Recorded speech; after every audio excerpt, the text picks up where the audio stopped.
Welcome back to the FARG Motorpool, and this is our last instalment looking at my journey to the Sahara Desert in my faithful Jeep. It had been very hot. My co-driver and I had successfully navigated thousands of miles of desert, and the Jeep had gone through quite a radical transformation at the hands of some local mechanics, and we were back in the driving seat again, and here we are going into a wadi towards an oasis. It was very hot, cramped inside the Jeep, very noisy, lots of vibration, but my goodness, the scenery really made up for that. So we didn't really know that this was to be our final night in the desert, so we would have made a bit more of it, really, taken more photographs maybe. This is it. This is us just about to set camp for the evening, ready for the next day to start heading towards the coast. Up in the morning, off early across this open, dusty plain, we had a bit of a race. And the others caught us up and took us over, so we were at the back of the pack. We then came off of those desert plains and back onto tarmac, which was an absolute relief, but there'd been a lot of bad weather whilst we'd been in the desert. So you can see here things, infrastructure had been washed away. This poor lorry had turned over inside of the river. Hopefully, I don't think there was any fatalities, but they've got a JCB there putting it back up on its wheels, and they'll try to extract it later. So we turned off of the tarmac road for one sort of final off-road session. So we're coming off here and we're going to cross some really quite soft sand. A great challenge there, helping each other out by picking a way through and making sure that we don't get caught out. You can see us there in the middle of the pack, just following desperately in other people's tyre marks. Back through that soft sand and onto sort of proper tarmac road. We've even got now white stripes down the centre of the road. What an absolute pleasure that was. And again, driving along throughout the desert, there was lots of things to have a look at, but this really intrigued me, these old vehicles. But it happened to be leftover props from an Indiana Jones film. So they weren't sort of original French relics left in the desert. They were actually been placed there in storage. And in fact, the filming crew were in this magnificent hotel that we drove past. We could actually see all of the lorries holding all the camera equipment parked outside. A little bit further on, this was the only Jeep that I managed to find in all of my time over there. I was hoping to find maybe some sort of World War II or French, and we've got a Hotchkiss here, so this is a sort of post-war civilian version. Probably has a petrol, might have had a diesel, I think, looking at that filler cap and all the detritus around it. I think it's definitely a diesel in there, but absolutely battered.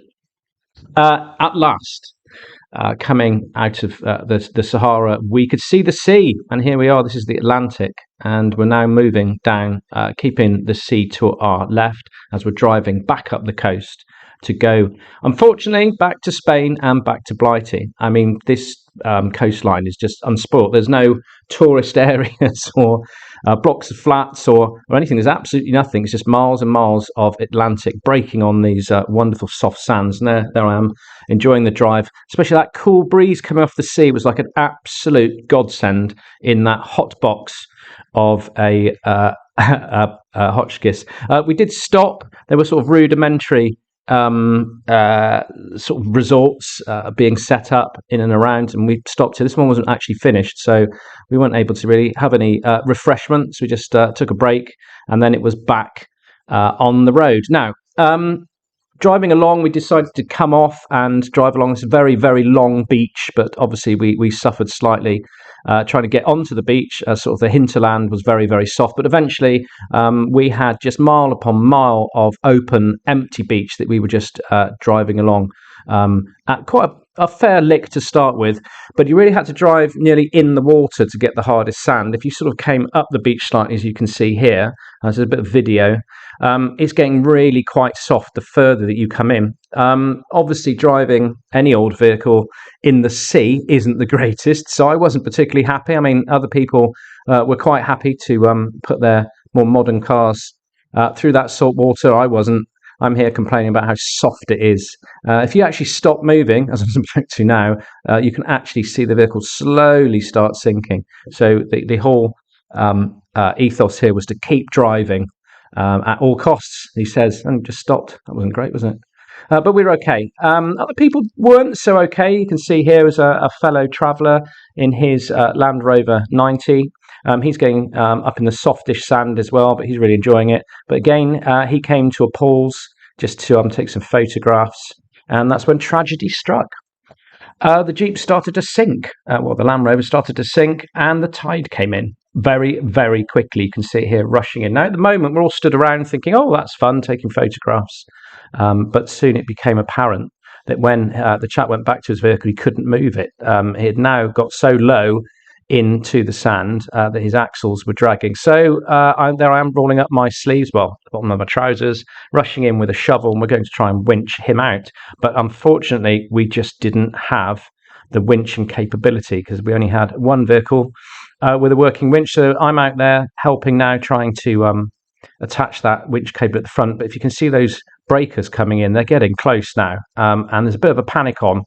And the Jeep, as you can see, is now well and truly, the axles are now in the soft sand. We are going to have to do something really sharpish, or we're going to actually lose the vehicle. And here we go.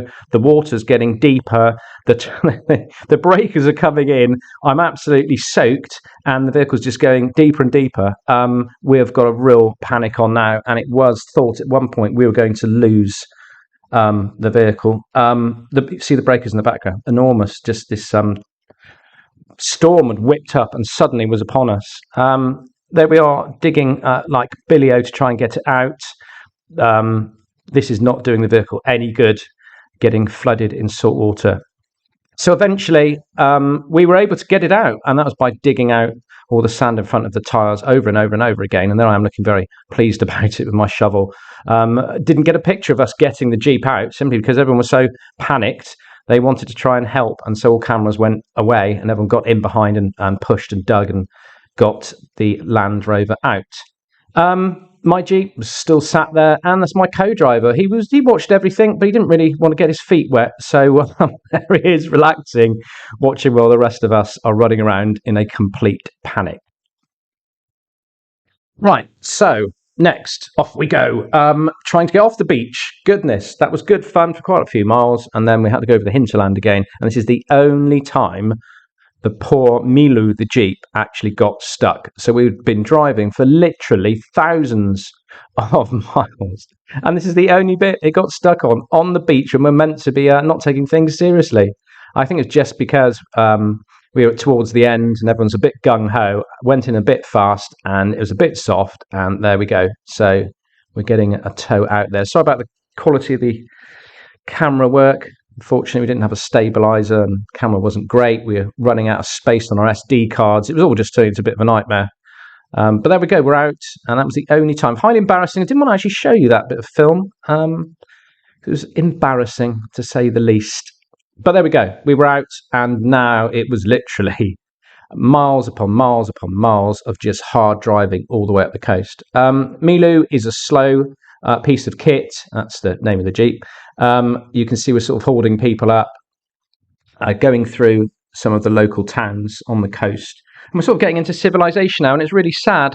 We're sort of missing the romance of the desert had disappeared, and now it was just hard driving on metalled roads in absolutely filthy weather.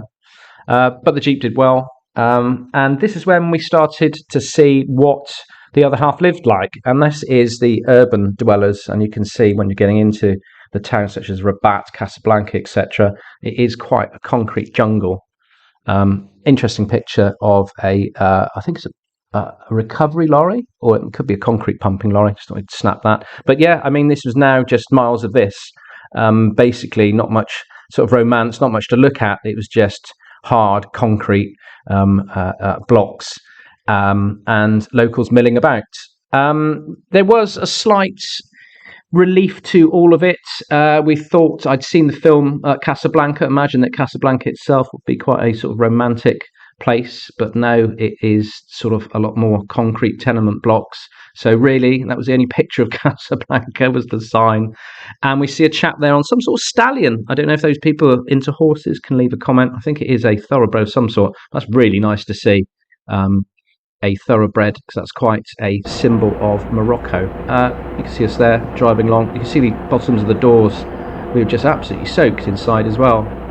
The rain seems to get in through every single crack and crevice in that sort of tent that we've got on top of the Jeep.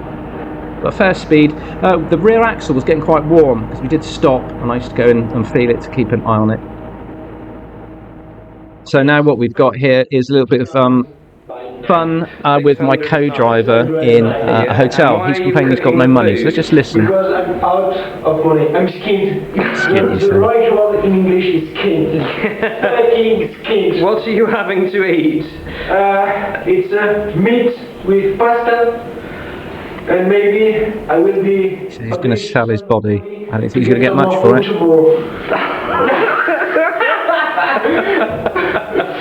Now, why are we eating? Why are we cooking in our hotel room? Because we ran out of money. And you're going to explain to me?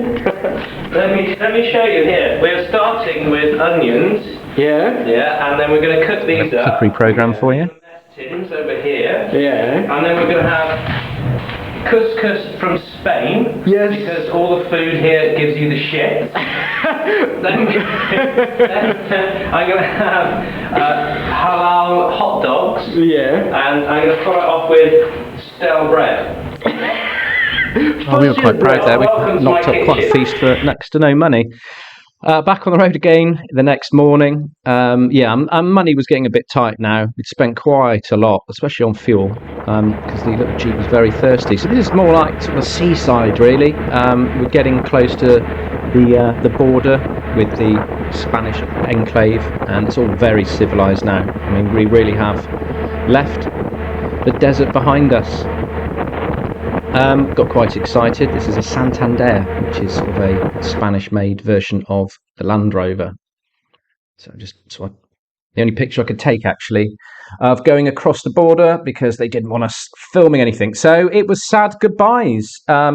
We had crossed the border. We were out of Morocco. We were back in Spain, ready to do the trip across to Gibraltar, and we're celebrating by, you can see it's called cider or cidra, very sort of rude copy of my West Country delight.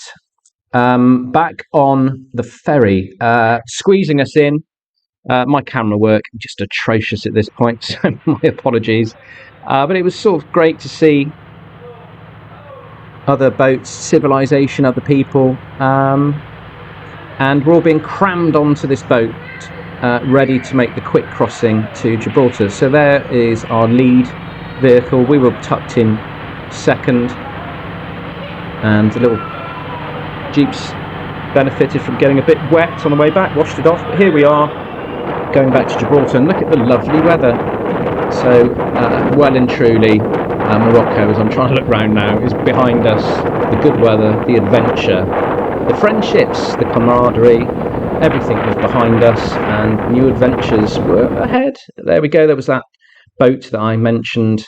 It's crashed on the rocks in, I think it was our first programme, and that's the Rock of Gibraltar there, you can see. So, in conclusion, I bought a Jeep, I'd restored it, broke it, used another Jeep, drove that down through Spain, and it was just constant driving down through Spain. Got into Morocco, acting like a tourist, really wasn't seasoned at this point.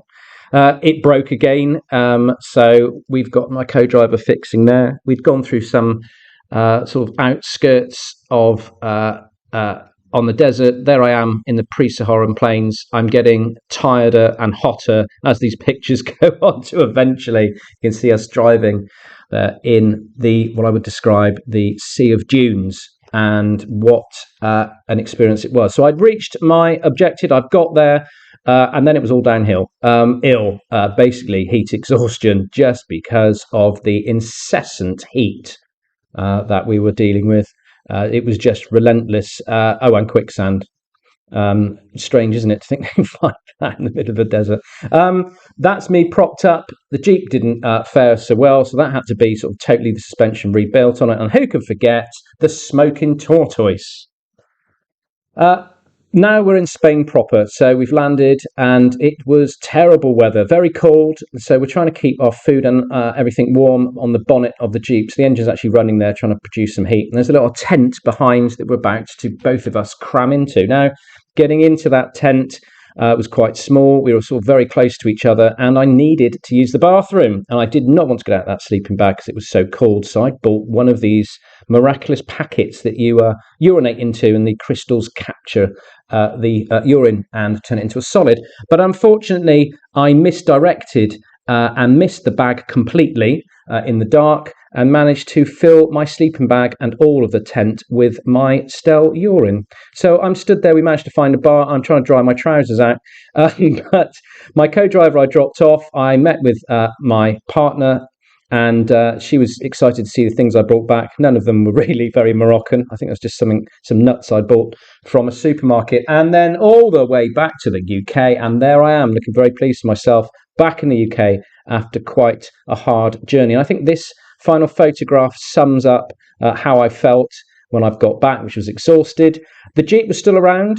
That is great. It's still driving today, and this is me putting fuel in it on the evening a couple of days ago. So nice to see that survived, even if I was a bit more battered and bruised. So thanks very much for joining us. Hope you enjoyed that. There will be another program which will look at the restoration of the Jeep that I actually did for this journey. Ta-ta for now.